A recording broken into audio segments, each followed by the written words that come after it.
Before we begin this story, take a moment to like this video, subscribe to the channel, and turn on notifications, because stories like this are rarely told with honesty. For more than 3 decades, the world believed it knew André Rieu. He was the smiling maestro, the elegant violinist who made concert halls feel warm and welcoming, the man who turned classical music into celebration rather than ceremony. His concerts looked effortless, almost magical, as if joy followed him naturally wherever he went. But behind that polished image was a life carefully divided into 2 realities. One existed under the bright lights of sold-out arenas, and the other unfolded quietly behind closed doors, filled with exhaustion, fear, and survival. This is not just the story of a musician. It is the story of a man who learned early how to hide pain behind grace, how to transform loneliness into melody, and how to smile even when standing became difficult. André Rieu didn't just perform music. He carried it as armor. André Léon Marie Nicolas Rieu was born on October 1st, 1949, into a household where discipline outweighed affection and emotional softness had no place to exist. His father, a respected conductor, ran his home the same way he led orchestras, with precision, authority, and an expectation of perfection. Mistakes were corrected, not comforted. Laughter was rare. His mother reinforced the same rigidity, believing emotion was a weakness rather than a language. In that environment, young André learned quickly that survival meant control. What the world would later admire as elegance was born from restraint, not luxury. Years later, André would quietly say something that shocked many fans: "My parents didn't love me." It wasn't said with anger, but with acceptance. That absence shaped him deeply. He learned to perform stability before he ever learned to feel safe. The boy who would one day make millions smile was first a child who learned how to disappear inside himself. Everything began to change when André was 5 years old. A young violin teacher placed an instrument in his hands, and for the first time he felt something unfamiliar: safety. She didn't shout or compare him to others. She listened. She allowed mistakes. She let him feel music instead of fear it. In those moments, André discovered that sound could hold emotion when words were dangerous. Music became his secret refuge, a place where he didn't need permission to exist. Each note felt like a small rebellion against a home where tenderness was forbidden. He practiced obsessively, not out of pressure, but because the violin offered him a voice. This was the beginning of his first double life. At home, he was obedient and quiet. With music, he was free. That quiet rebellion would follow him for the rest of his life, shaping every choice he made, even when the world began watching. As André grew older, the divide between who he was and who he was expected to be became painfully clear. While other students focused on technical perfection, André chased emotion, warmth, and resonance. He fell deeply in love with waltzes, music that breathed and invited people to feel. His father despised this direction. "I didn't raise you to play waltzes," he once snapped, words that stayed with André long after the sound faded.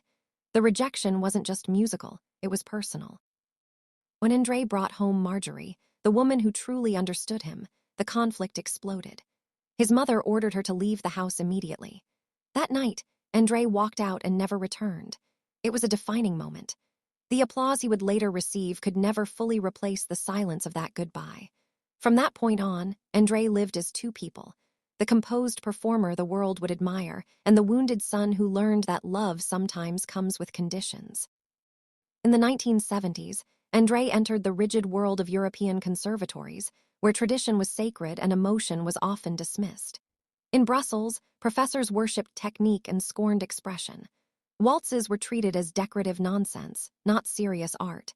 André learned quickly how to appear obedient while quietly protecting his own vision. He followed rules in public and broke them in private. His dream wasn't fame, it was connection. He wanted music that made people feel human again, but pursuing that dream required another mask, another carefully managed life. Outwardly, he was polite and respectful. Inwardly, he was planning an escape from everything that told him joy was unworthy. That tension shaped his character. André learned how to survive systems that didn't understand him, a skill that would later help him navigate global success without losing his soul. In 1978, André took a risk that few believed in. He founded the Maastricht Salon Orchestra with just 12 musicians and a dream larger than their budget. They played in small community halls, wedding venues, and forgotten towns where critics never bothered to show up. But these performances were different. Here, André didn't hide. He smiled freely. He played with warmth. He watched audiences soften, laugh, and cry. For the first time, his music gave people what he himself had been denied: comfort. Behind the scenes, Marjorie became his anchor. She managed logistics, finances, and survival, allowing André to focus on creativity. Unlike his parents' discipline, her structure came with love. Together, they built something fragile but real. It wasn't fame. It was freedom. And for André, that was enough. In 1987, André expanded his vision by founding the Johann Strauss Orchestra. Again, 12 musicians. Again, skepticism. Critics mocked the colorful costumes, the smiling performers, and the joy-filled atmosphere. They accused André of disrespecting classical tradition, but audiences felt something else entirely. They felt welcome. They felt alive. André wasn't destroying classical music. He was opening its doors. Still, success came with pressure. Behind the scenes, André pushed himself relentlessly. He financed tour, managed staff, and carried responsibility for dozens of lives. His public image sparkled, but privately, exhaustion began to take root. The double life was growing heavier. Each standing ovation hit a man running on willpower alone. Everything changed in 1995 at the UEFA Champions League final in Vienna. When André performed Shostakovich's Waltz No. 2, something extraordinary happened. A stadium filled with football fans fell silent. The music wrapped around them unexpectedly, emotionally. When Ajax scored, the timing felt unreal, almost destined. Overnight, André Rieu became a global name. Tour exploded. Demand skyrocketed. But with that success came an unbearable workload. André wasn't just performing. He was managing an empire. Flights, hotels, schedules, finances, hundreds of employees. The world saw magic. André felt pressure. Smiling became part of the job. Pain became something to hide. Paragraph 9. Fame built on exhaustion. In the 2000s, André's operation rivaled major corporations. Properties, trucks, touring equipment, and massive crews followed him across continents. His net worth soared, but his health quietly declined. Dizziness, trembling hands, overwhelming fatigue became normal. Still, he refused to stop. He felt responsible for everyone who depended on him. Critics attacked him relentlessly, calling his concerts musical pornography. André smiled through it all. The audience never saw the cost. The double life had become unsustainable, but André didn't know how to slow down. In 2010, André's body finally forced him to stop. A viral infection attacked his vestibular nerve, destroying his sense of balance. For a violinist, it was devastating. The world spun. Standing became impossible. Tours were canceled overnight. André lay bedridden, terrified that his career was over. Conventional treatments failed. Depression followed. Then, a letter from an Australian fan changed everything. Simple balance exercises slowly restored control. Step by step, André stood again. But the damage never fully healed. Every performance after that became a risk. After André Rieu returned to the stage following his vestibular illness, the public believed the crisis was over. The smiles were back, the concerts resumed, and the familiar twirl of his bow reassured audiences that everything was normal again. But behind that reassurance lived a quiet, relentless fear. André knew something the world didn't. His balance would never fully recover. Every step onto the stage carried uncertainty. Every turn, every movement of his body had to be calculated. One sudden relapse could send him crashing in front of thousands. Management publicly dismissed rumors of ongoing vertigo, but internally the truth was far more fragile. André learned to perform while constantly monitoring his body, listening for warning signals only he could feel. This became his new double life. On stage, he radiated warmth and joy. Off stage, he lived with the knowledge that his own body had become unpredictable. The music remained beautiful, but now it was laced with fear. And still, he continued, not out of ego, but out of loyalty to his orchestra and gratitude to his audience. Just as André was learning how to live with his physical limitations, life struck him from another direction. In December 2016, during a UK tour, his longtime friend and trombonist Ruddy Merckx passed away suddenly in his sleep. Ruddy had been more than a musician. He was part of André's emotional foundation, someone who shared decades of travel, backstage moments, and unspoken understanding. When André received the news, he immediately canceled concerts, something he rarely allowed himself to do. The orchestra was devastated. One member later said it felt like losing the heart of the family. André returned to the stage eventually, but grief followed him there. The performances felt heavier. A quiet pause appeared between pieces, never announced, never explained. It was André's private tribute, a moment of silence for someone he could not let go of. Loss didn't stop the music, but it changed its weight forever.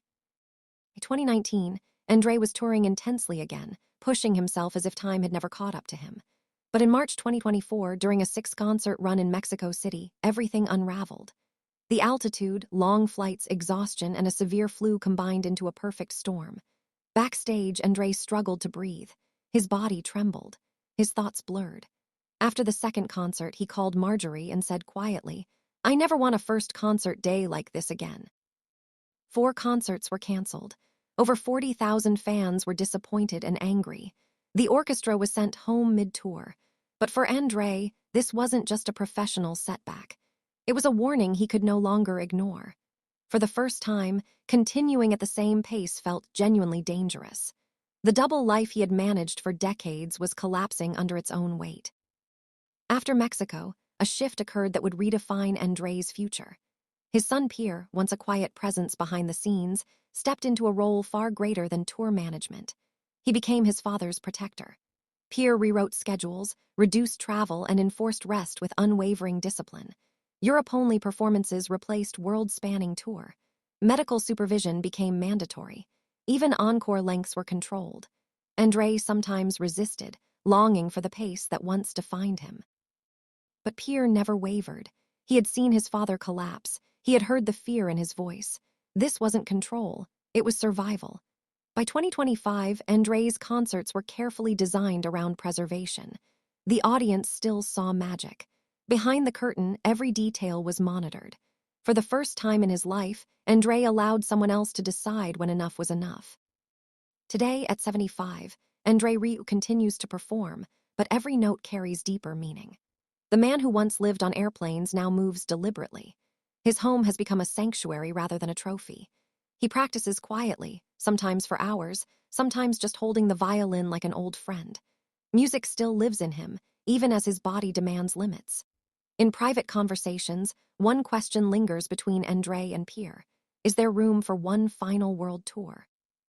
No announcements, no promises, just a possibility. André has lived 2 lives for 30 years, the joyful legend adored by millions and the fragile man fighting to remain upright behind the scenes. Whether he chooses one last tour or a gentle farewell, his legacy is already secure. The question now isn't about applause, it's about survival. Should he risk everything one final time or protect the life he fought so hard to keep?